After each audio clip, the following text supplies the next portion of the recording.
Thanks so much for listening to this episode of Boobies and Noobies. You can follow us at Boobies Podcast on both Instagram and Twitter. And if you'd like to support the podcast and get a little extra bonus Boobies content every month, you can support us on Patreon at Boobies Podcast.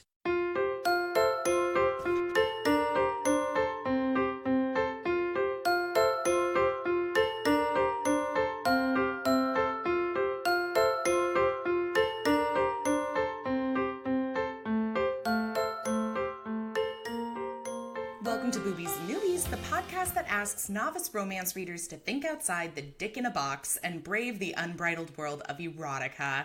I'm your host, Kelly Reynolds, and today I'm joined by television host, actress, and podcaster, Maddie Conklin. Welcome, Maddie. Hello! Thank you so much for having me. I'm so excited. I know. I'm excited to have you here, mainly because it's been way too long since I've seen you. I know. When did we graduate improv too? From Second City. Second City. The Second City. Hollywood. It had to have been, it was like the fall, wasn't it? I think so. Yeah, so it's been a hot second. Yeah.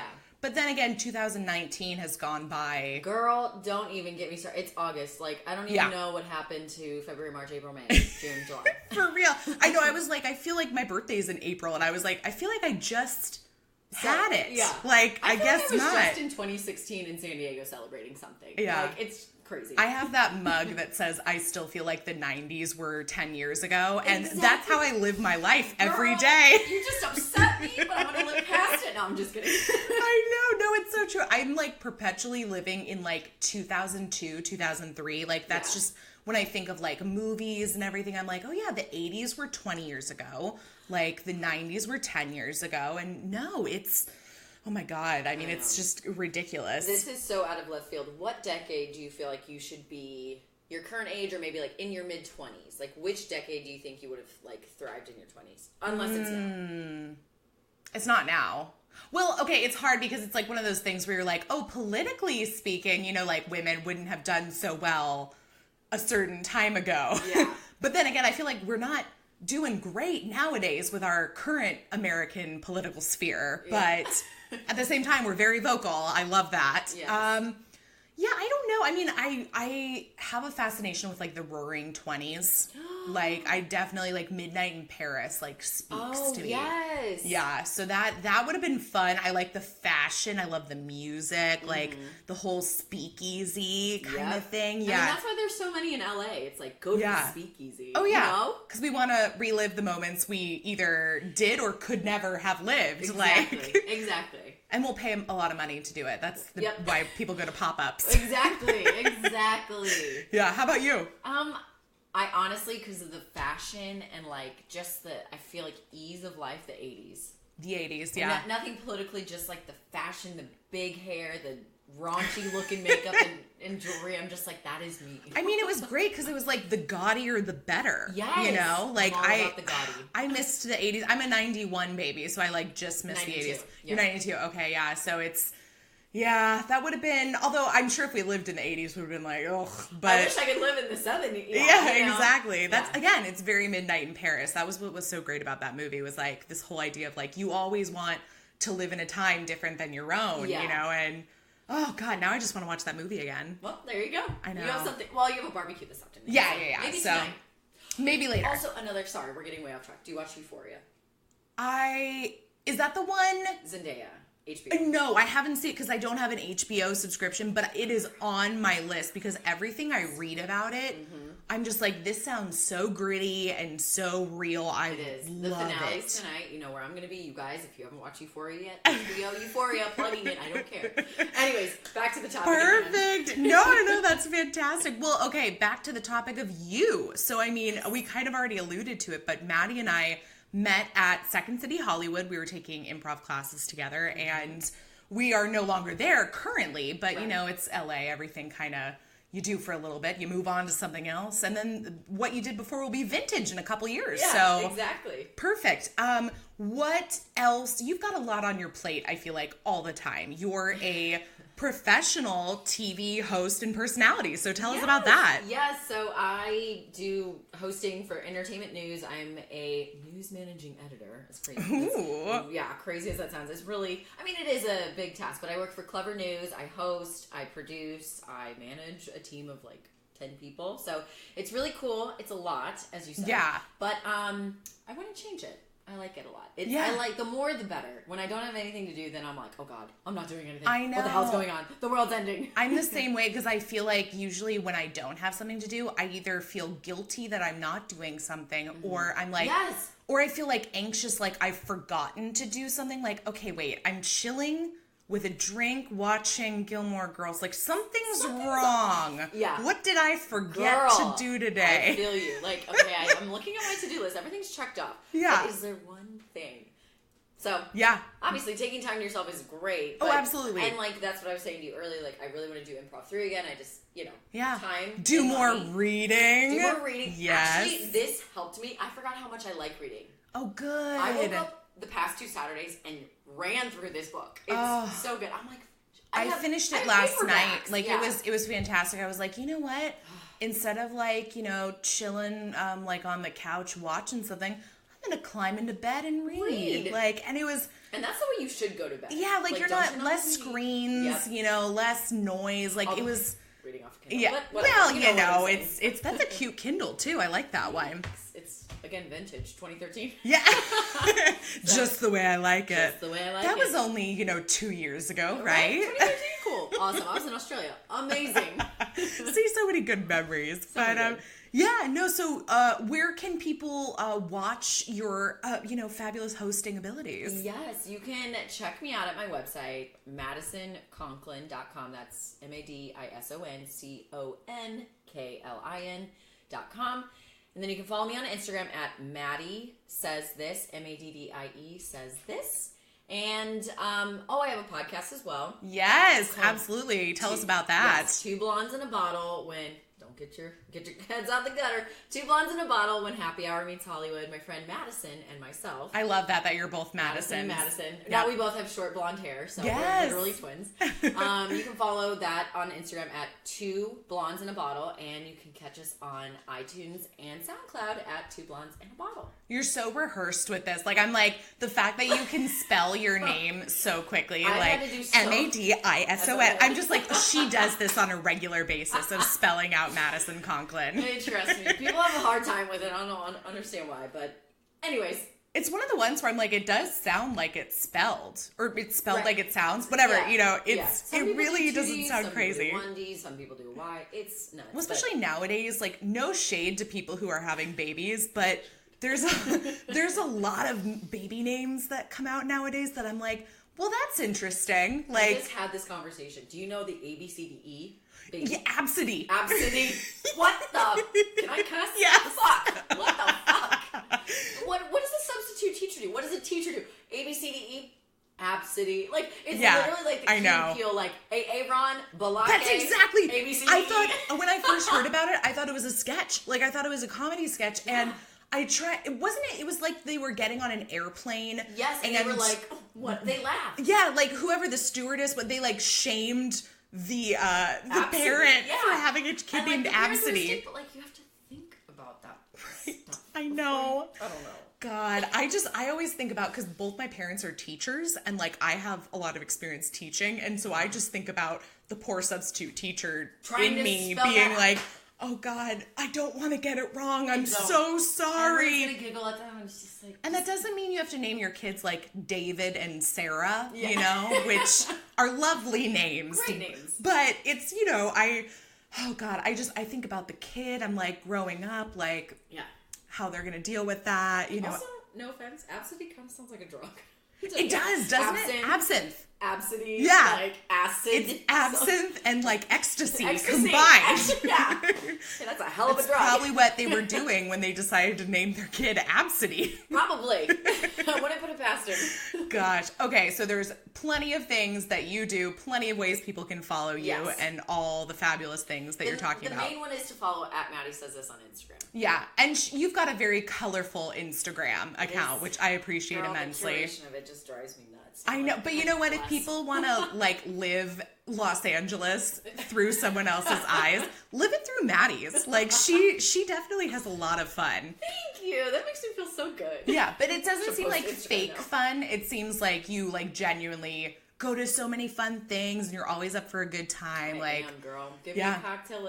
Let's chat. Yeah, no, and I will gladly enjoy you doing that from the comfort of my home. Like, I have no problem doing that. Exactly. Perfect. Thanks, okay. Girl. I got you. So Maddie and I are going to be discussing the book Ice Cream Lover by Jackie Lau today. And this contemporary romance was released in May of this year and is available on Amazon for $3.99, Kindle edition. That's what you did, right, Kindle? Girl, downloaded it. Yes. Done. Easy. I scored a paperback copy of this book because it was featured in my Body Bookworm summer box, along with lots of fun stickers, a couple adult toys. Yes, queen. Yes, a little bit more. If you haven't checked them out, Body Bookworms is the quarterly sex toy subscription box for romance readers. I know. How perfect is that? I'm like, get on board with this body. Yeah, the only thing that was missing was like actual ice cream, like being in the box. A little thing of ice cream. That would have been perfect. Oh, and also I'll mention that this is book 2 in the Baldwin Village series, and book 3 actually comes out later this month. Oh, perfect. I think I read that, actually. Yeah. So, it's, perfect timing. Book 1, I think, came out earlier this year, so, and they're all pretty short. Like, this book... It was a good read. It wasn't too much, it wasn't too little. Yeah, I'm looking at the paperback copy, and it's 224 pages. Like, you could probably read this on a flight. Like, you could probably read the whole thing on, like, a 4-hour flight, 5-hour flight. The chapters are pretty short. Like, yes. I think on my Kindle it said like 10 to 11 minutes per chapter. Yeah. Depending on how fast you read. I read slow, so yeah. So like 14, you know? 14. But it's a good, to the point, you get it done quick, you know? Yeah, absolutely. Some books are daunting. Absolutely. Like, and there's a gorgeous, shirtless Asian man on the cover. Six-pack abs. That is a tasty treat. Yes. God. Speaking of treats. I know, speaking of treats, speaking of ice cream lovers, this guy right here. Yes. Yeah, definitely a good choice. And it's called the Baldwin Village series because that's the neighborhood it takes place in. It takes place in Toronto, which I thought was really cool. And I was like, like, I want to go to Toronto now. I know. I've been to the Toronto airport. Oh, good for you. Yeah, so that was my that's it. That's as far as I got in Toronto. So gate to gate. That's pretty much it. I'd love to go back and actually enjoy it. It's basically been described as like the New York of Canada to me. Like it's more of this city sort of thing. But I mean, I like that, and I'm about it. It sounds like they've got wonderfully diverse neighborhoods, like just like New York or LA. So that's great. Little boroughs, if you will. Yeah, absolutely. So before we talk about Ice Cream Lover more in depth, I have to ask, had you ever read a romance novel before? I had, and I literally read them as a middle schooler, and it kept me from So maybe more of like a young adult romance? Or were you like dabbling in like mom's stash of romance? No. Young adult romance. Cool. Like 13, 14, 15, I read. It was this great series, but I can't remember it, but there's always like a bikini on the front of it, and each one was in a different country, like Greece, Spain, and I think Italy. Okay, this sounds really familiar. If anybody listening knows this, they're going to know this off the cover. I know they are, too. It's like a yellow, I know the one, I think it's Spain, is yellow, and the girl has a yellow, pink polka dot bikini on the front. Cute. It's so good. We'll just have to Google, like, young adult romance series featuring girls wearing bikinis. I mean, they're like, And, like, did you ever read the Au Pair series? No. Oh, that was a good one. Okay. It was like girls being au pairs for families and then falling in love whatever country. How magical. So you like the travel ones I like a the lot. travel ones, and I literally applied to be an au pair, and my parents were like, we didn't send you to college to be a nanny. I was like... You're like, I need to fall in love with someone in Switzerland? Please, come on. I'm really trying here. But yes, I had read romance novels, young adult romance. Okay. So this was like maybe your first foray into like the adult romance world. And I asked you too, when you said that you wanted to do the podcast, was, was there something specific you were interested in reading? And I think your words were something along the lines of like, maybe something not too erotic, like, a little tamer, and PG-13 erotica. Yeah, and you know what? I hadn't read Jackie Lau before. I hadn't read book 1 in the Baldwin Village series, but I feel like this was actually probably a pretty good answer to what you were looking for. Like, yeah, I'd say it's mostly PG-13. Like, in my review, I said it's the perfect amount of reality, fantasy, erotica, and heartwarming. Yes. Heart-wrenching. Wrenching pain. Heart-wrenching. I don't know why it says bringing. But anyways, sorry. But yes, it's the perfect amount of reality, fantasy, erotica, and heart-wrenching pain. Okay. So. Good. Okay, well, you know what? We'll stop there for a second so we can give everybody the brief synopsis for the book. Before we get to our synopsis, let's take a break for a quick Podcoin promo. Podcoin is the app that pays you to listen to this podcast and all your other favorites. Just get the Podcoin app on iPhone or Android. It's free, super easy to use, and you can use the Podcoins you earn to claim gift cards or donate to charity. Check out the Podcoin app and use the invite code BoobsNoobs to earn 300 Podcoins just for signing up. And now, back to the boobylicious content. Here we go. So everyone else is on the same page. This is Ice Cream Lover by Jackie Lau, courtesy of Amazon.com. I hate ice cream. Just for clarification, this is not me, Kelly, speaking. And this is not Maddie speaking either. No, this would be our main character, Drew, speaking. Mm-hmm. And I thought that was interesting, too, that actually, I checked the other books, too. All the point of views on the synopsis are from the male perspective. Interesting. I thought that was really interesting. That's not typical for romance. Yeah. Okay, so says Drew, I hate ice cream. Ever since my fiancé left me at the altar and skewered me in her bestseller, Embrace Your Inner Ice Cream Sandwich, Finding the Positive You in a World of Negativity, I haven't been able to stomach the stuff. I'm going to have a lot to say about that book in a hot second. Mm-hmm. Unfortunately, my 5-year-old niece is a budding foodie and her favorite place in the world is Ginger Scoops, a cutesy Asian ice cream shop. Since I've been looking after my niece a lot lately, I've spent too much time there sipping black coffee, refusing to eat ice cream, and trying not to look at the owner, Chloe Jenkins. Chloe is obnoxiously cheerful, and I can't stand her. Naturally, I end up kissing her. But I've sworn off women after the fiasco with my ex-fiancée, and I'm convinced I'm no good at relationships. Still, with Chloe, I'm tempted to do the impossible. Give love and ice cream another chance. Ooh. Oh, gosh. Okay, so if you had one word to describe this book, what would it be? I know, putting you on the spot here. Literally, just one word. One word to describe Ice Cream Lover. Yeah. Infuriating. How funny. Okay. For me. I definitely get where that's coming from because frustrating would be one of mine too. Maybe. Infuriating is, I think, a little too dramatic, but we're all not dramatics here. So maybe frustrating. My other one though, because there's like one thing that's like frustrating throughout, but other than that, my other word would be delicious. Like, oh, girl! It's just, it's so, you said it in your like short review, is that it really just has a great blend of like, it's a fun setting. You spend half the time in an ice cream shop. And like your mind gets to imagine the pink walls, the unicorn, the little, everything. The characters are really fun and diverse. I love Chloe's character because she's...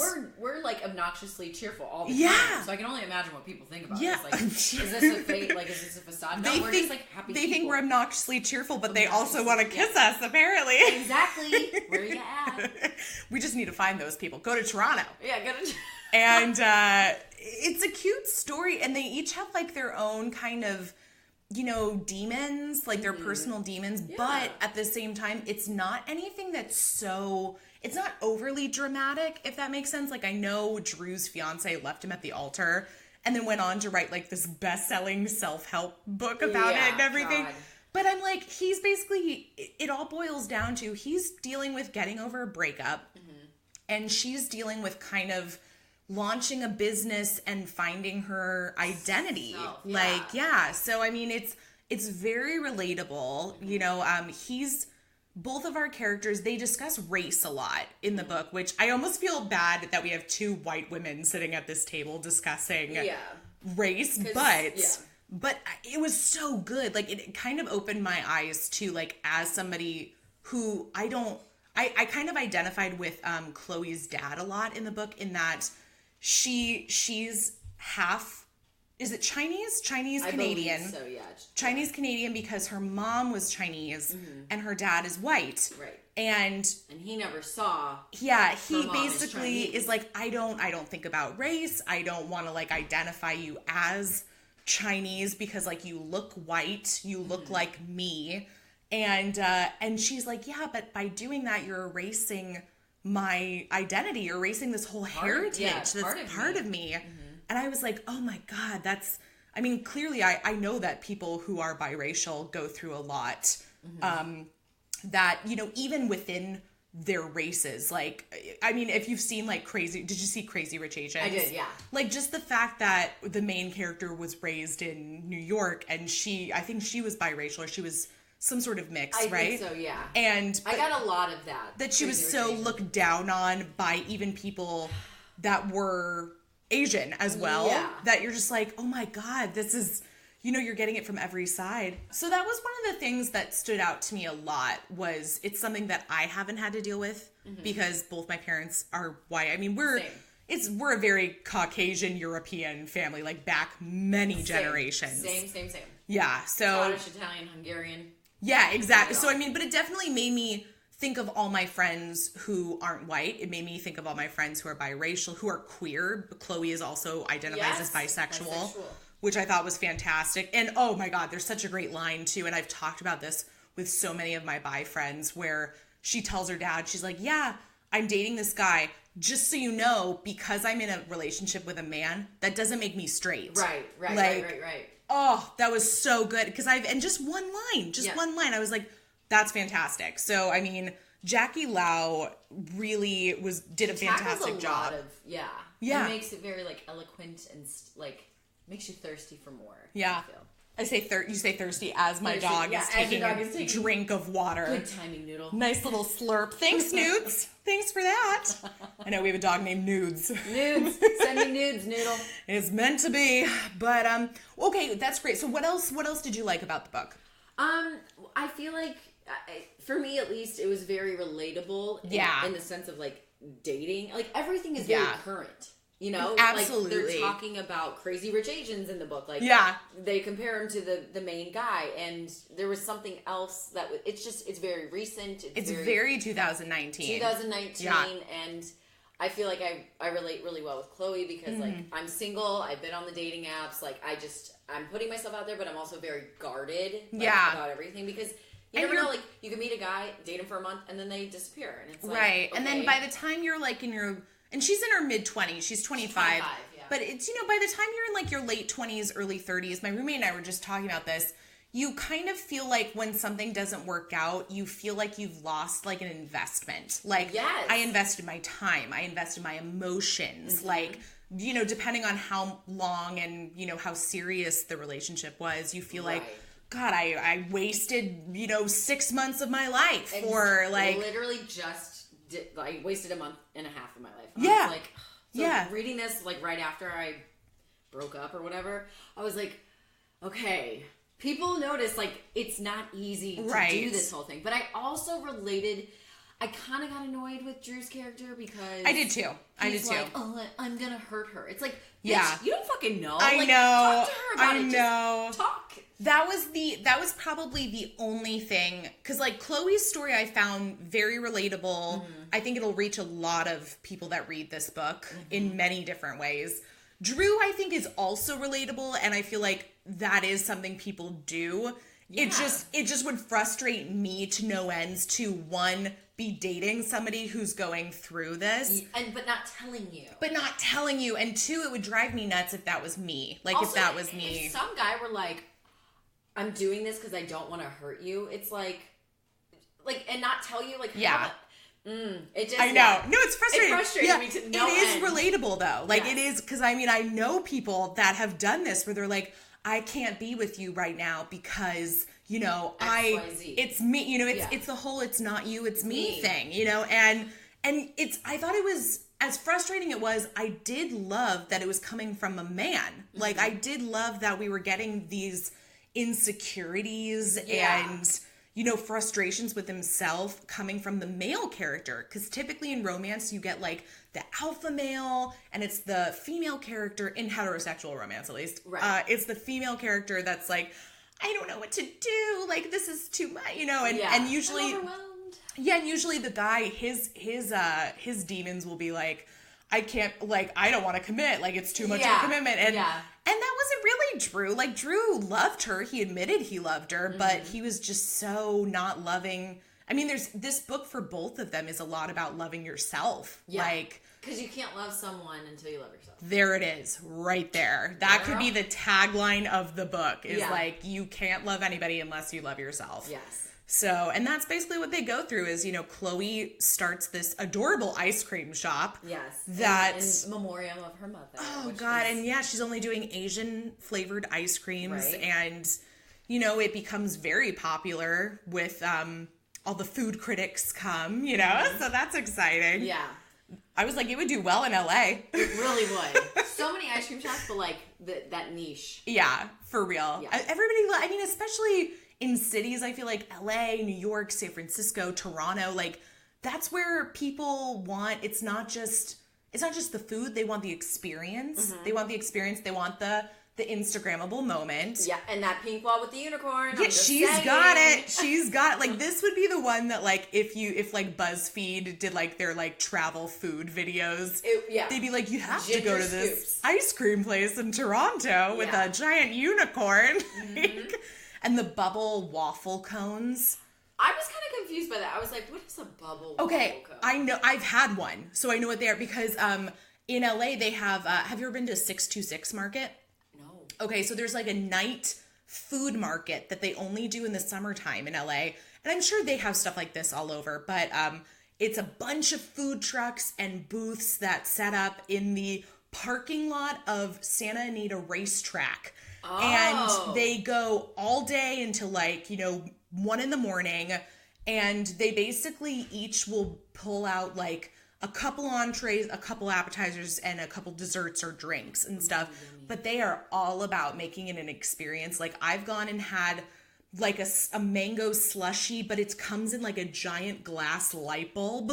Oh, and then there's ones where they like light up. And, but yeah, I've gotten, I got my 2 ice cream ones I've gotten was one came in like a little flower pot and they put ice cream in it and then Oreo crumbles on top and like the worms and stuff. Yeah. Oh. And then the other one was the bubble waffle cones. And so it basically looks like, picture a waffle cone, like a normal one.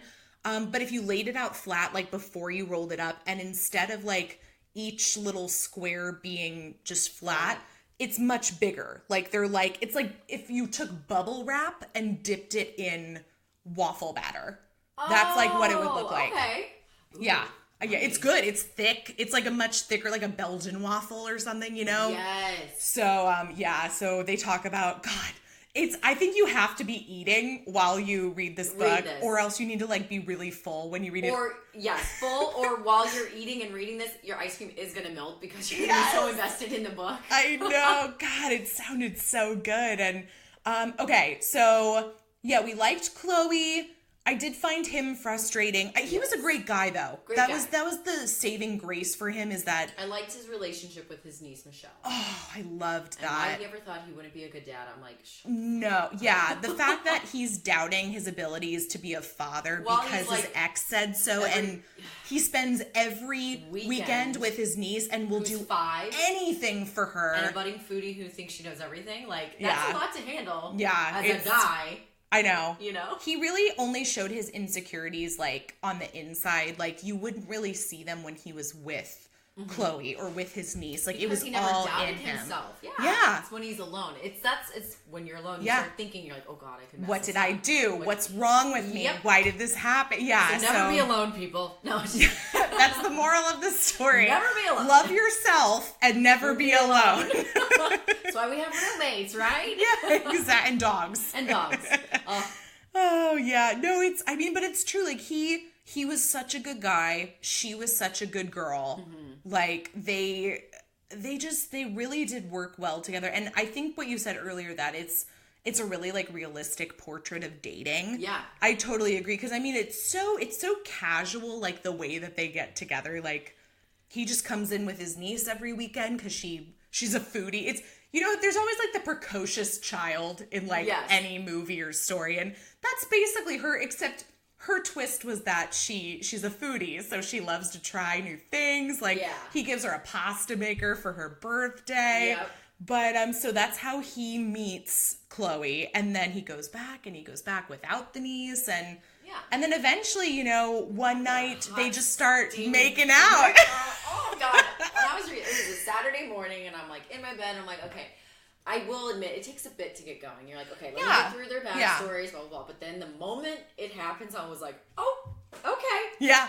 All right. It was good, too. I was like, yeah, I've had that moment, too, where you're, like, hanging out with somebody, and then it's just like, all of a sudden it's happening, and you're like, yes! Like, finally. Oh, God. But then they don't have sex right then and there. It's just, like, a hot makeout. He waits, which I really like, because she was like, I'm ready to take you now. And he was like, no, I want to take you on a proper date. Yeah. Then I'll rip your clothes off. Yeah, exactly. Good for him. And it was still hot, too. Like, he was always constantly, and she was, too, constantly telling her, like, oh, God, you look so hot. Like, you know, this is, and she was the aggressor a lot of the time. She was, like, creeping her hand up his leg and always touching his chest. Oh, I mean, I fall for a good I'd chest. touch his chest if he looked like the guy on the cover, too.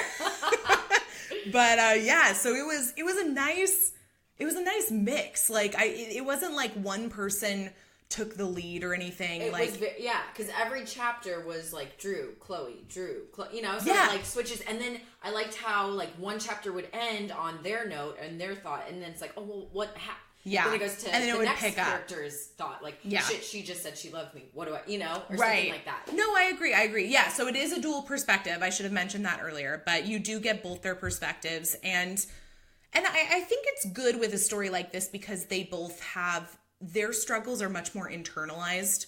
And usually there's like the internal external struggle in like any story, but both of theirs are very internal. Like her external struggle, if you can call it that, is the fact that she's starting a business and you know, has like some concerns that maybe we won't make enough money, maybe it won't, maybe it'll flop. Yeah. And my dad was right about me going to dentist school. Yeah. Or whatever the hell it's dentistry. Yeah, no, she's got some ovaries on her. Like she went to dentist school, dropped out when her mom suddenly died in a car accident, and then basically, you know, fell into a depression and had to figure out, well, what do I like? And there's that scene where she's like, I made a list of like things I like, and the only things I could think of, or maybe it was things that make me happy. And the only things she could think of were ice cream and chocolate. And I was like, oh, that's so sad. Like, I mean, those are great things, but that's all, you know, and so she opened her ice cream shop. But she didn't, I like too that the author mentions that she didn't just like go open an ice cream shop like it's easy, you know. Right. She worked scooping ice cream, and she asked to apprentice to an ice cream shop owner and learned and everything. So she spent a few years before she opened it, and she got a good amount. Didn't her dad give her some money or a loan? And so she's put a lot of time and money and invested into this business that, you know, it might not work. You know, you get the idea that by the end it probably will, because you want the happy ending. Exactly, and that it does give you that. I was really afraid, Kelly, that it was going to end on like the note that they broke up? And I was like, well, hell, I'm going to have to read another book. Like, oh, my gosh. Luckily, it puts it in a nice little bow. Yes. I imagine a Tiffany's box with a white bow. Perfect. Yeah. But you know what? And we've talked about ending with, like, the bow on top and everything in other novels. And this one, it does end happily, obviously. I mean, it's, if it didn't, I wouldn't be reading these. You know, that's kind of one of the things you can usually expect going into a romance novel is, against all odds, they're going to end up together. Sometimes you don't want them to, because you're like, he's not good enough for you. Yeah. Or she's a whiner. Yeah. Like, but they were great. I was happy for them. I'm glad it didn't end in like a cheesy proposal or something. Same. Like it was very realistic. They mentioned like several months later that the two of them are now living together. She moved in with him, which I was like, oh shit, they should probably get their own place. Because like, I always feel like that's like you move in, so it's still his space. Because it's still his space. Whatever, I didn't write it. Jackie, take note. No, I'm just kidding. No, I'm with you. I agree. I'm like, I think you should get, unless he had like a fantastic place. And I'm imagining it as like How to Lose a Guy in 10 Days, Matthew McConaughey's apartment. Okay. Super sleek. Okay. A lot of wood. She had a good place in that too, though. Well, she was living with like 5 other people. Oh yeah. Yeah, it's New York. Yeah. Well, no, it's Toronto, but it's New York of Canada. Yeah, exactly. But it's so they move in together and she's just going about his business. I like too that I feel like sometimes, and we've talked about this on the podcast too, especially in I forget which episode it was, but it was recent, where the book we had read was very long, and we were just kind of like, I don't know why it needed to be that long. Like, and I feel like sometimes. I don't say this exclusive to romance authors. I think it's storytellers in general think that like their story is like won't stand on its own. Like it needs more padding. It needs more backstory. We need to know more about this person. We need to know more about this. And I never felt like that while reading this book. Like I felt like I liked that Jackie Lau didn't spend a lot of time on what stuff. Like what Drew's doing for a living, or like, you know, what we find out that he works in finance. That's basically it. That's all we know about it. The in and outs of finance. Because it doesn't matter in the book. You know, I mean, it's like it doesn't matter. He makes good money. That's what we need to know. That's it. Yeah, exactly. And you find out about there's a lot about her family. There's not as much about his family. You do meet the family and everything. His mom's way too fucking aggressive. I was like, bitch, sit down and ginger scoops. Do not question her. She owns a business. She's an entrepreneur. Yeah, just because she didn't finish college, that doesn't mean anything. Who didn't finish? Brad Pitt didn't finish college. Leo DiCaprio didn't go. Like, they're mega millionaires. God, ridiculous. I will say, I know Aunt Anita played a pivotal role, but once I got to that chapter, because it was a little random. I was like, okay, now we're hitting a lull, but it picks up. That I could have done without, like, the whole, I mean, I don't know. It's something that I liked, that addition to the story, and just to preface this for everybody, the very close to the end, I mean, we're like 3/4 into the book at this point, Chloe's, like, favorite aunt, Anita, who I want to say is like the only one she's in touch with from her mother's side. Yeah, it's her mom's sister, and I think because her grandparents are dead on her mom's side. Yeah, and her mom's dead and everything. So this is her like one Asian relative that she still is in contact with. But she's been very distant from Chloe since Chloe's mom's death, because it would have been her sister. Right. That she all of a sudden pops up in like 3/4 of the book with her new wife. And Chloe's just kind of like, one, hello. Hi, where have you been? Where have you been? 2, you're married? Yeah. I didn't even know this. Yeah. And it was just so interesting at that point, because it's like, I feel like if it had been played up a little bit earlier on, that like, we knew that Chloe felt isolated. We knew that she felt like she didn't have, she was detached from her mom's side of the family, from her heritage. But I feel like there was only like a brief mention of Aunt Anita. Like I really don't. She popped up, and then I was kind of like, what purpose does she serve? Like, yes, it's her exactly. It's a connection, but like then Aunt Anita goes away for months, and then they come back again. Like, right. It was just I think the only thing it did was kind of make Chloe talk to her dad, like about everything that problems she'd been thinking about. But I don't know if that was like the moment suited for that. Yeah. Like, I do like that there's some parallels between her and Aunt Anita, that like they've both been with women. In fact, they're both bisexual. Yeah. They're both Asian women. And I'm like, okay, this is cool. Like I see it, like maybe she sees her as like an older version of herself. Yeah. But we don't, again, it's like we don't see that throughout the book. We don't really hear anything about it. So like when Anita popped up, I was like, who's this? Am I supposed to know who this is? Like, was she invited to the party? Who invited her? Yeah, exactly. So yeah, you're right. That was kind of a random moment. Blurb. Yeah, it was nice, but again, it just kind of felt a little out of place. Yeah. And then you're right, Drew's sister I liked, and like the daughter, you know, his niece that he's constantly hanging out with. The husband is kind of like in and out. We don't really... Always in like Salt Lake City. Yeah, we don't really hear much about him. It's again one of those things where I was like, I don't know if we need to hear about him. Like, you know, it's just, hey, I need you to watch your niece every Saturday. Yeah. I'm like, okay. He'd pop up at her birthday and it was like, okay, why do we need to know what he's doing? Yeah. I honestly thought he was cheating, so. Yeah, right? I know, it does. Because he was like gone so often and then he'd like come back surprised and I'm like, oh.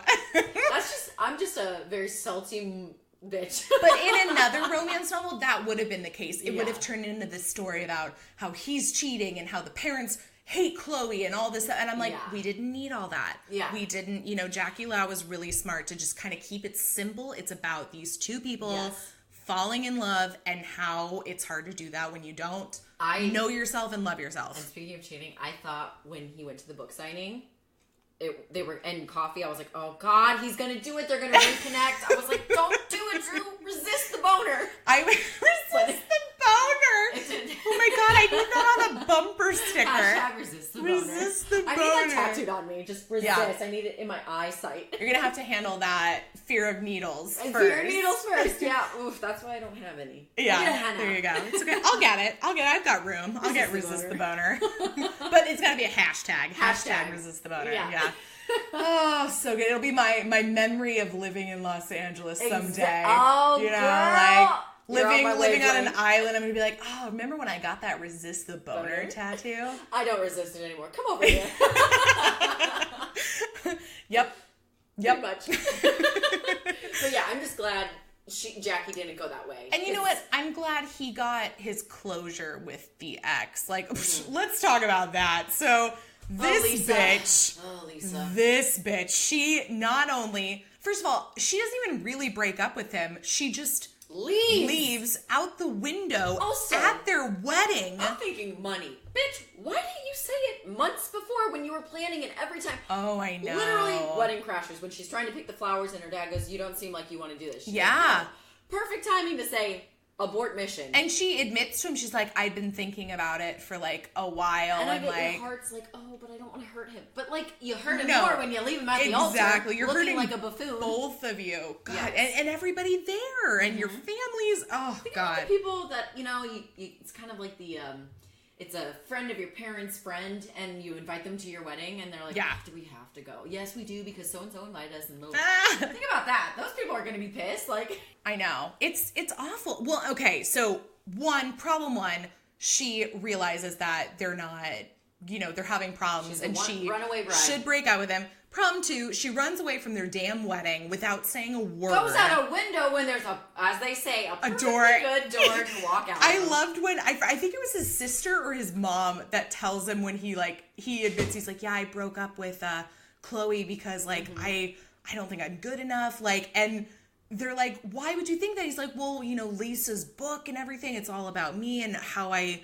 ruined her life. And they're like, this is from a woman who went out a window at her wedding when there was a perfectly good door right there. Yeah, exactly. And I just thought that was so cute. And her ice cream, I couldn't stand when he was at the signing, and she's like, I think my inner ice cream is sorbet because I'm unique. I'm like, shut up. That scene was horrendous. Like, I mean, it was really good, but it was horrendous to read. I just loved the fucking ridiculous character. She's like, this is fucking ridiculous. Like, are you guys serious?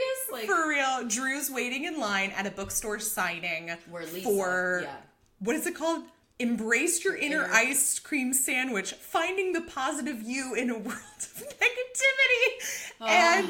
And he gets to the front, but like the whole time he's waiting in line, he's sandwiched. He's sandwiched between all these women who are just talking about their fucking ice cream sandwiches.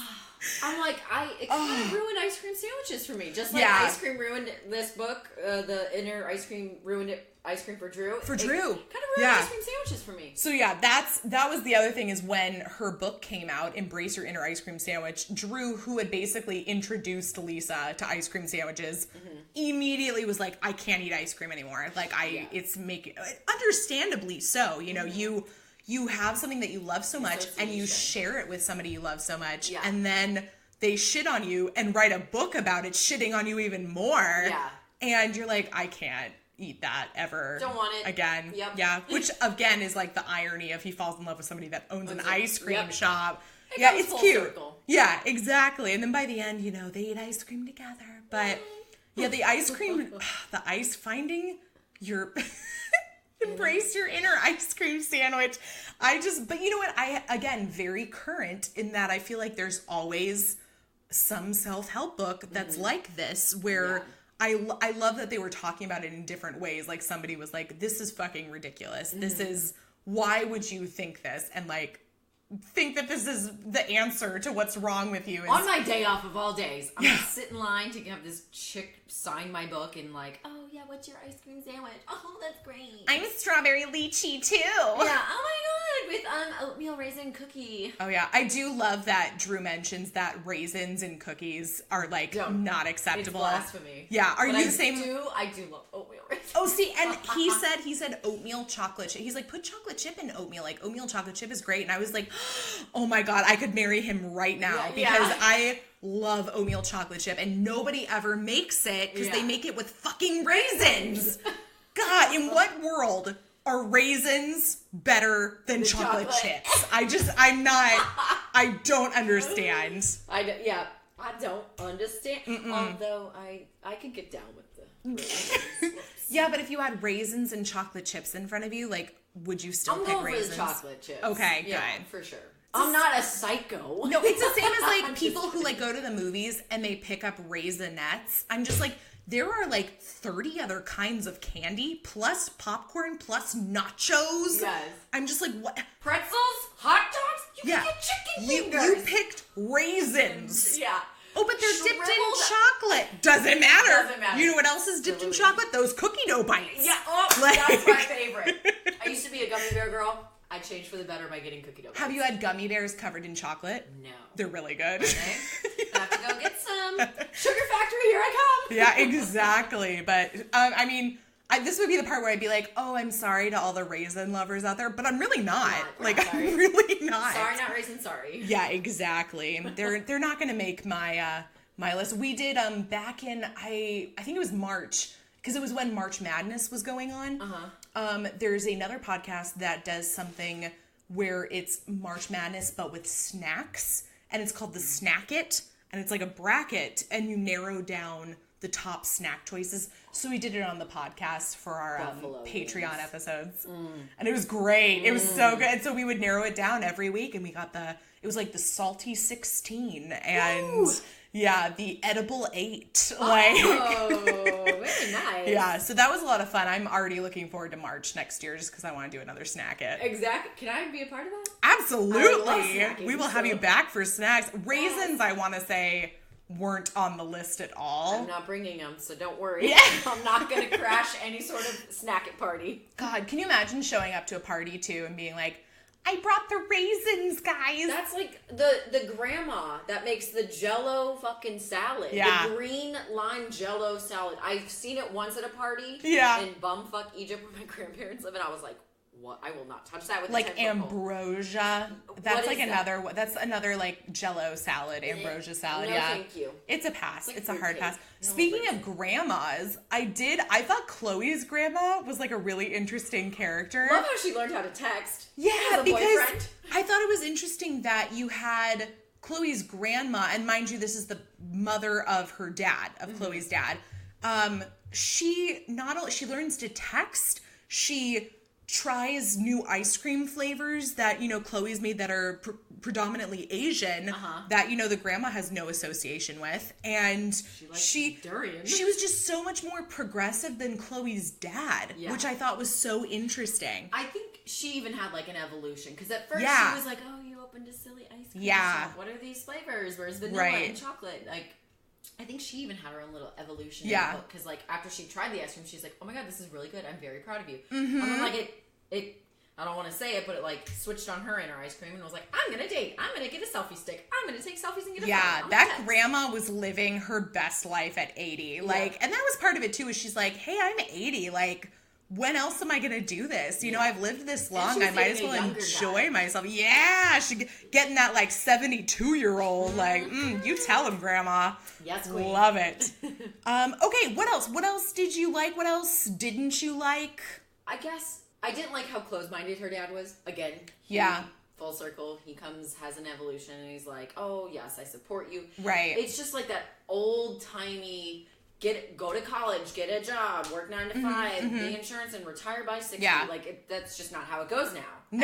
No, it's true. Although I have to say there were parts of him that reminded me of my dad a lot. Like, my dad's really supportive of, like, because he knows I'm an art. I went to school for theater and then filmmaking. It's like he knows that I'm not going to have this like 9 to 5 not working job. Downtown LA in the finance district. However, that doesn't mean that he doesn't encourage that. You know, like, oh, you could go get your teaching credential and be a teacher like that. There's stability there. There's stability. That's what it boils down to. Yeah, 401k. You know, and it's all good thoughts. It's all that they want you to have a good life, you know, and everything. But it's just so different than what the generations before us did that I think it's hard for them to like let go. So I didn't like it either, but like I get it. Range is kind of the first wave for the what are they called? The baby boomers? Is that what they are? Or are they baby boomers were our parents? Yeah, so I think we're like the first wave. It's like the whole Gen X millennials. Like we have this crazy thought that we want to be something other than a sales marketer or whatever. Right. It's like we're the first wave to hit them. Yeah. And like when we become parents, we're like, do whatever you want. Like, please, just as long as you're safe and you're happy, do what you do. Yeah, that's actually what I'm really interested to see is like I have no personal ambitions or desires to have children anytime soon. Yeah. But I'm really curious to see like what the children of millennials are like in like 10, 15 years. People are already having. I mean, I know. The kids now, sorry. They're the Gen Zers. I can't stand them. Well, but I have to give them credit though where it's due is like millennials, we're Gen Y and we're the ones who are like pointing out things that are wrong, but Gen Zers are the ones that are younger than us and they're the ones who are doing things to prevent even getting to that place. Like, oh, you say that like, you know, you want to afford a house by the time you're 30, right? And so for millennials, it's like, oh, well, we can't. We have too much debt. You know, we can't do this. We can't do that. Gen Zers are like, we're going to avoid that altogether and live at home until we're 29 and then buy a house. Problem solved. Yeah. Like, you know, so I mean, it's a different take, you know, and I'm like, I got to give them credit for stuff like that of, you know, they're trying to prevent problems before they happen, whereas we're kind of trying to deal with them as they're happening. Yeah. Honestly, I don't wish, but if I were smarter, I would have stayed home, saved up some money. Yeah. Then moved to LA. Not that I didn't have money coming out here, but like to save up even more. Yeah. Just to like have, I know. You know? I'll probably, I want to do like a lot of traveling in the next few years. And when I do, I'll probably move home for like a few months to like save up some money. For sure. But I mean, that's the other thing about both millennials and Gen Zers, which you see in this book too. I was gonna say she's 25. So yeah, so they're both millennials. They're both he's like 30. Mm-hmm, yeah, so they're both in our age range. They're both millennials, but that it's a lot of people are living much more off of experiences as opposed to stuff. Yeah, you know, Chloe opens an ice cream shop because she wants to create that place for people to go to, and because that was her memory with her mom. Yeah, that was another thing I kind of wished Jackie Lau would have gotten into was like maybe had like the mom narrate maybe a few things. Like we got that's interesting. We got memories of mom, but we never heard firsthand from mom. Whereas we heard firsthand from dad, Adrian, Drew's sister, Michelle, the grandma, his parents. I kind of wish we would have had a narrative from mom, maybe one chapter. I think if it had been exclusively Chloe's story, like if it was only told from her perspective, I could have seen that. Yeah. I could have totally seen that. Like where it's like, you know, she would have had every moment where she has like something go wrong with Drew or, you know, in her life, she reflects on this time with mom. Right. Or mom like talks to her, you know, in a way. I could totally see that. Because it's both of them, I don't know if it would have fit. I don't know if it would have fit unless he had kind of something similar almost, but his voice was like the kid. Or even asked about. Yeah. I don't think he ever asked about her mom. No, not. He definitely was very much, and again, a guy. Yeah. A guy in 2019, they never asked shit. And that's true. Guys. He really didn't and I feel like a lot of women would probably really respect Drew for that. In that he wasn't the guy that really asked about a lot of things. He was kind of waiting for her to like share it. Like he knew that she missed her mom and that she had like some problems, but he wasn't about to like ask about it. He's like, I'm going to wait for her to tell me what she wants, which I'm like, part of me is like, okay, great. And then part of me, that's not me. Yeah, so I'm like, I can't. Ask me questions so I can start telling you Yeah, everything. exactly. Because I don't want to just be like, yeah, so this thing happened to me today. Right. It was really crazy. I'm like really, really kind of rattled up. Oh, okay. Oh, okay. I'm sorry. Sorry, that happened. Bitch, I'm like, you're supposed to ask me and then listen to everything I have to say. Yes. You know, but. And even then, like, the word vomit, I feel like guys are just like, I caught that you went to the grocery store. Yeah, like, something happened. You don't understand what happened in the onion aisle? Like, what? There were onions? Yeah, there were onions. So your cart got stuck in the middle of the store? What? Yeah. That's not the point of the story. That's, you missed it. This person hit me with their car while I was trying to cross the street. They just picked That's up on why I'm in the hospital. and follow it through, and they're like, so why are you upset? Yeah. Never mind. I'll call my sister. I'll tell you why I'm upset now. Yeah. It's you. It's you. Now you've upset me. But it's true. I mean, yeah. So he was like frustrated. Basically, what it all boils down to is I really liked his personality when he was with Chloe, and I loved the way that he was with his niece. However, I feel like being in a relationship with him would personally, and it sounds like the same for you, be very frustrating. What's your sign? Aries. So you're water. I'm fire. Oh, you're fire. Yeah. Oh, I'm thinking Aquarius. Oh, you're fire. I'm water. I'm Pisces. So okay. I'm like, oh, talk to me emotions. Yeah. And see, and I'm the other one. I'm like, listen to me talk to you. Yeah. Like, I need to tell you things. Why do you think I started a podcast? Like, so, but yeah, no, it's, I feel like I would, if I was with him, I feel like I would do all the talking. And that's one of my biggest pet peeves when dating is like, you have to be the one to hold the conversation. Yeah, I can't do it. Yeah, but... Well, I guess we can and we have, but I don't want to. Yeah, exactly. Like, but he was a great guy. They were very suited to each other. And I think it's kind of like, again, going back to the American dream. You want to find that perfect, like your soulmate that brings out the best in you. And Chloe brought out the best in him. It brought out the best in her. And like, I don't know. I just think that's what everyone strives for. Yeah. Absolutely. I thought it was interesting that they very briefly kind of touch on both of their dating histories too. Like you in one night run into not Drew's ex, but you do meet her eventually, but you run into one of her friends that was like a bridesmaid at the wedding that never happened. Next Tuesday. And then you also run into Chloe's not like so recent, but like somebody that she was with recently who's a, pink haired woman. Tattoos. Yeah, like, and so you're like, it's always interesting to see who people dated before who they're dating now, and like the types were just very different. Although it seemed like they both had dated Caucasian people for the most part. So I was like, oh, interesting. Okay. Whatever. But I think overall, like, this is a book I would recommend to people. Like, I definitely want to check out the next book in the series. I'm assuming the first book, I did look them up. The first book is about Chloe's friend, is it Sarah, the one that owns the pie shop? Yes, it's about her relationship. Yeah, and then the next book in the series is going to be about Valerie, the woman that works in Ginger Scoops with Chloe. So I was like, that's cute. Kind of cool. Carries throughout. I wish and this is no offense to you. I wish we might have known Sarah's story before going in. Yeah, but at the same time, and I do too, but at the same time, I feel it's not like I feel like I needed it reading this one. Sarah was a supportive friend. Yeah. There we go. It is interesting how, like, in all the books in the series, the synopsis is told from the male point of view, but the books, the thing that ties them all together are the women that all work together and know each other. I didn't even realize that until now. I was like, that's interesting. But it's refreshing. It's like I said, it was a delicious book. It was delicious. It really was. It was a treat. It was simple. It wasn't like I had to really think about, like, okay, wait, who's this person? Exactly. And what's their story? And like there was the plot line. You had a few blurbs of characters, but they really didn't rattle up the whole situation. Like, it was very easy to follow. Yeah. A quick breezy read once you get past the whole introduction of the characters. Yeah, because you get to know them each individually before. Jackie did a great job at describing the erotica.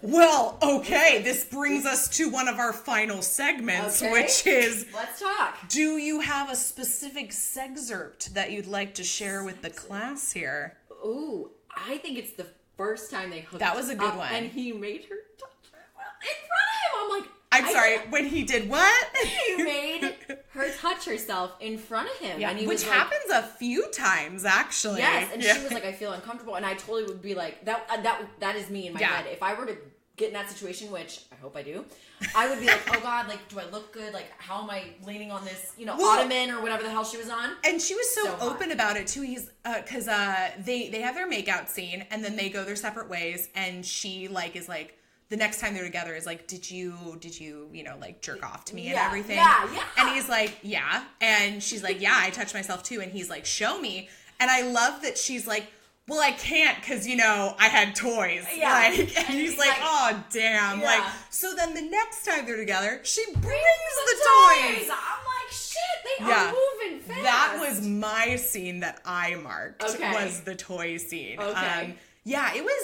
It was fun. Like, I think as far as the sex scenes go, it was for the most part pretty PG-13. Like, there wasn't a lot of there was like no cock bondage. In pussy, like, it was like he entered me and I could feel him and I could feel her and it was like, this is nice. It was nice. And then there'd be other ones where it's like they'd get going and then it would cut to like, we had a great time, we had sex. So good. Yeah, exactly. Warm, yeah. But I didn't feel like I was missing it. Like sometimes you'll read a book and you'll be like, that's it? That's all I got? And then other times it's like, good God, I know you just had sex a page ago. Like we don't need to do it again. Yeah. But again, it was very realistic. I was like, I like this. It's adventurous. It's healthy. There was one Every time he put on a condom too. Yeah. When they were dating, I was like, interesting. Yeah. Interesting move. Yeah, they've gotten much more specific in romance novels about like saying that they're putting on a condom or like having a discussion about birth control, which I find sexy. Can I just say, literally, Kelly, this morning, I have this guy visiting me in a couple weekends and I had to send him the text like, can you go get tested? Yeah. I never had to do that. And I literally called my best friend's husband. I was like, how do I do this? And he's like, wait, what's the proper way to phrase this? How do you properly ask someone to get tested before you hook up with them? Like, I'm not about to get anything. And if I'm going to hook up with someone, I want to be able to be everything that I want to be in the bedroom. Like, Well, and kudos to you, though, for, like, taking care of this ahead of time. I feel like a lot of people would be more of, like, have you been tested? Okay, let's do it anyway. Yeah, like, exactly. But I've been there. And you're like, you know what? I learned from that experience. Now I know. Exactly. Let's set everything in motion ahead of time, and then when you get there, you just enjoy yourself. Like, I want to have fun with no consequences. Exactly. Simply put. I like it. Thinking ahead. Thinking ahead. Everyone take note. See, again, was that on your to-do list? Mm-hmm. Were you like, I gotta check this off? Gotta check this off before he comes in 2 weeks so we can have fun. There you go.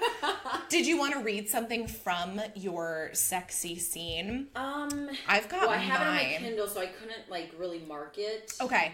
So I'm gonna forego that, but pretty much I can describe it. Yeah, describe it. So they go to dinner, and then they come back to his apartment, and they're ferociously making out, and she goes to like pull his pants down. He's like, no, like kind of pushes her away. He's like, sit down.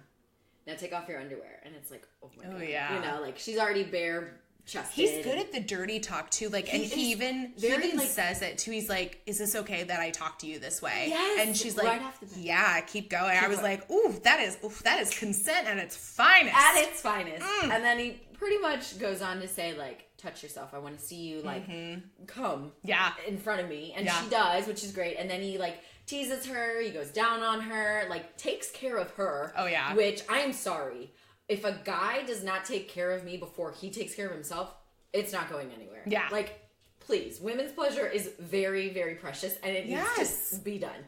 So he takes care of her, and then finally, like, all this build up, and you can, like, your whole, like, reading it, your body's, like, very tense. You're like, okay. And then he enters, and they have this ecstatic sex, and then it's like, Yeah, it really did. There were many moments where it's not that it got me like hot and bothered, but there were many moments where I was like, I'm like holding my breath when I'm reading. God, that was good. Right? You know, it's like I'm you happy for Chloe. Yeah, you just kind of like happy for Drew. You had that afterglow just reading it. Like you're like, oh, that just made me happy. Yeah, it just made me feel good. Like had a good time. It was very good. Like there is good sex and there's bad sex, and when it's good sex, it's fire. Yeah, exactly. #fire. Don't resist that boner. #fire. Okay, I'll give you a brief reading. This is from, I think this is either the second or third time they hook up, and this is where she does bring the toys, and he's excited about it. And here we go. This is from Drew's perspective. I take the dildo and slide it inside her slick channel. She shudders. Too much? I ask. No. I hand her the vibrator. Now make yourself come. Can you do that for me? She puts the vibrator to her clit and turns it on, and oh fuck. Her other hand goes to her breast and squeezes, and her eyes flutter shut. No, Chloe. Watch me. I push up from the bed and slide off my jeans and boxers. I stroke my cock and enjoy the way her gaze follows my hand. Enjoy the way she licks her lips. The other toy is sticking out of her. I can see her pussy lips wrapped around it. Okay, that's about as graphic as the book gets, is this specific passage. Because when he's inside her, it's just like, he's inside me kind of thing. But her channel and her slit, those are two things. The channel and the slit. I'm like, yeah. Oh my God, I'll never look at my vagina the same. I know, right? Her lips, her slit. God, there's a lot of good descriptors here. Yes. But it's good. He like makes her come and then does it all over again, and she rides him. So and she hops on. Job well done. There you go.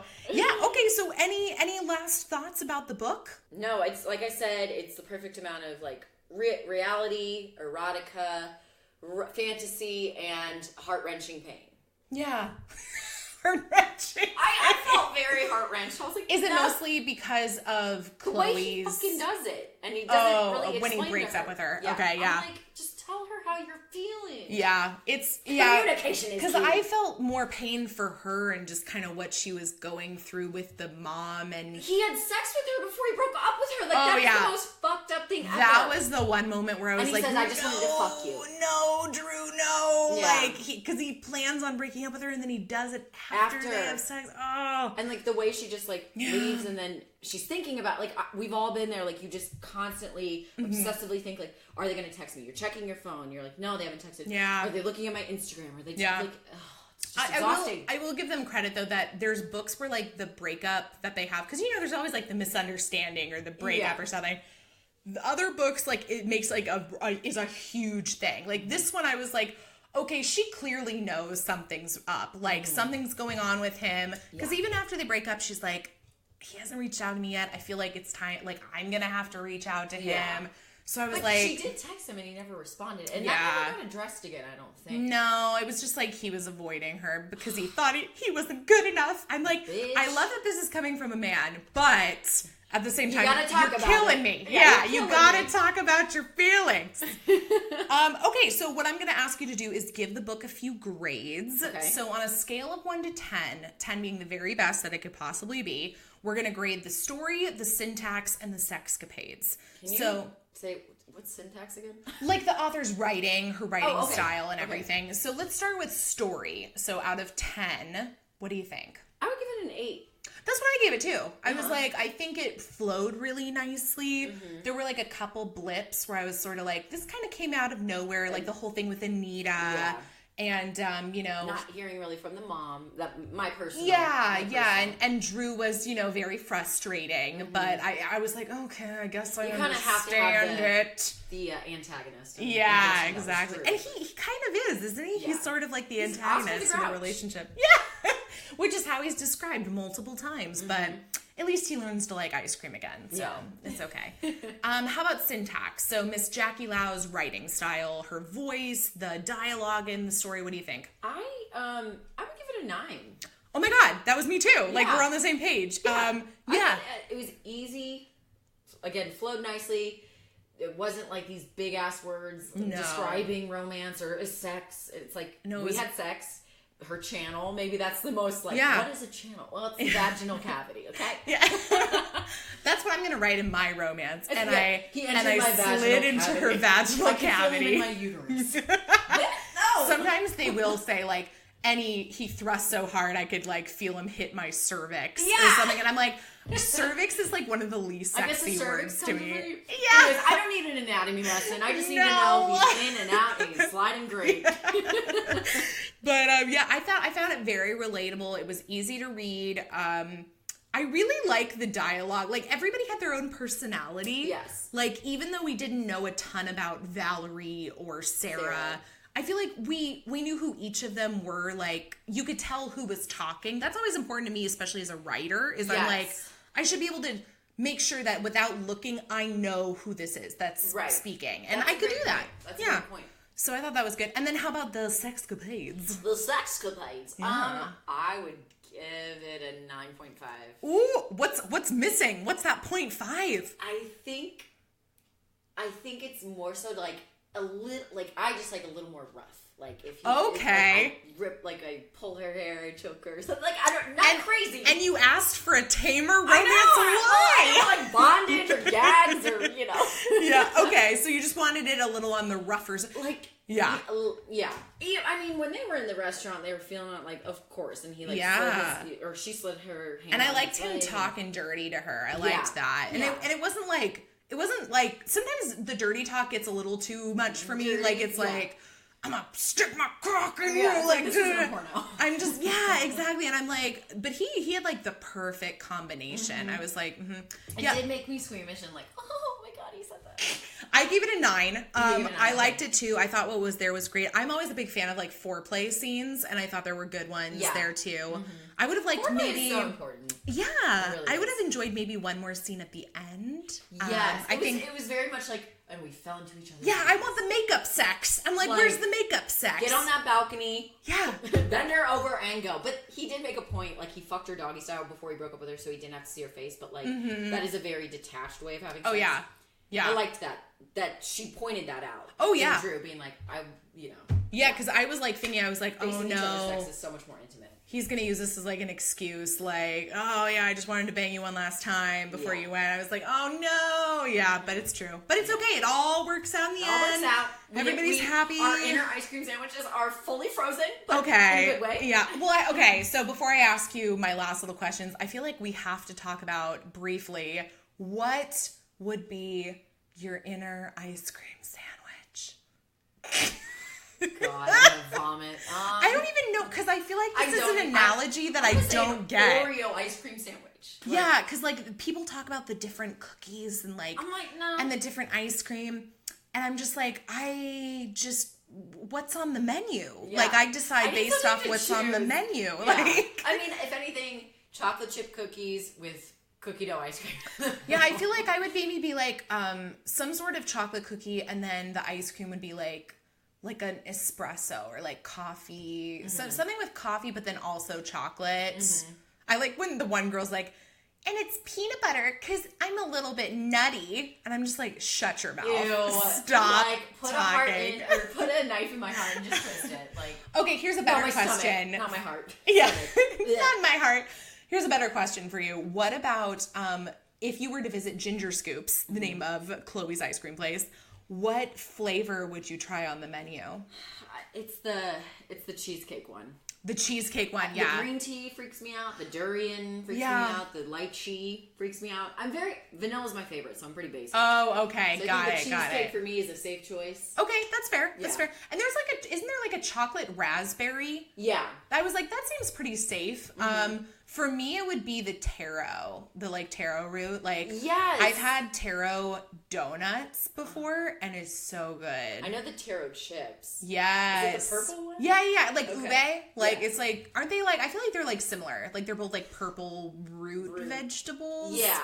Yeah. See, vegetables and ice cream for me don't go together. Yeah, no, I know. But you know what? But I've had there's a place nearby that does, all ube. Like, they're like an ube cafe.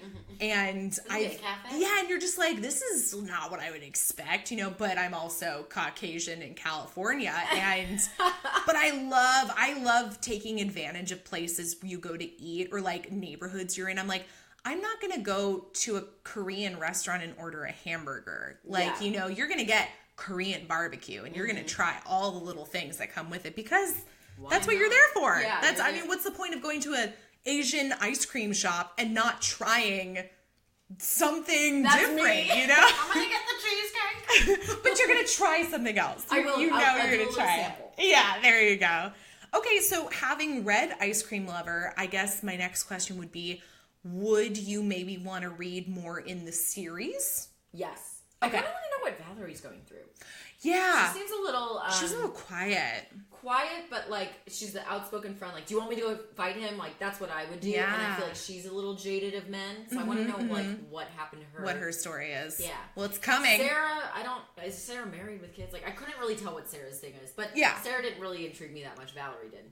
Because she's there with Chloe every day. Yeah. No, I'm with you. And I'm wondering if because Sarah's already had her story, if that's why she wasn't we're not as curious about her, because Valerie, we do see a lot more and we're kind of like, what's going on with you? I don't know as much about you. So I'm with you. How about other romance in general? Would you consider reading more romance novels? Yeah, of course. Like I said, I've tried to since I put down my little yellow book with the polka dot bikini on, I really haven't read much. And these are the kind of stories I like to read. It takes you into a different mind space, but it's a fantasy. And that's what I don't want to, biographies, interesting, but I know. Yeah. Or self-help books. Yeah. Okay, now I'm just realizing what's wrong with me. So I want to escape all of that and fantasize. Yeah, exactly. And I think that was kind of why, because there are some self-help books I like, but they're more of one person's kind of journey and then them reflecting on it sort of thing. I don't seek out books about here's how to help you with this thing you're facing. You know what I bought? Finance for Dummies in Your 20s. Have not made it past chapter 1. And you know what? It's probably great to read, but I'm it's gonna make me feel bad about myself. It's you should put this much in savings. And you should put this much in stocks. I think that's why I was okay with the self-help book in this book, is because it felt so ridiculous that I was like, that's fine. I can people are talking about their inner ice cream sandwich. That's complete bullshit. Fine. You talk about that all you want. I'm good. I'm gonna, this is fucking ridiculous. Well, good. So 1, we have to read the next book in the series, obviously. And 2, it sounds like I'm gonna have to find you something a little more rough around the edges. Girl, if you do, I might squeal the whole time. That's good. That's good. Squealing, that could be the review that goes on the front cover of the book. This is Maddie Squealing Romance. Very good. Yeah, oh God. Perfect. I'm a prude, but I'm not a prude, but I'm a prude when I read it. And then you hee. I'm a little. You tee-hee as you read it. It's a tee-hee book. It's a tee-hee book. Got a little tee. Well, I'm so glad that you read this and did this with me. I know. Thank you so much. I thoroughly enjoyed it. Oh, good. Really I'm glad. And that's all I'm looking for. You don't have to read any more romance ever again if you don't want to. Although. Stop. I think you will. The train is in motion. We're not stopping. Keep on going. Chugging away.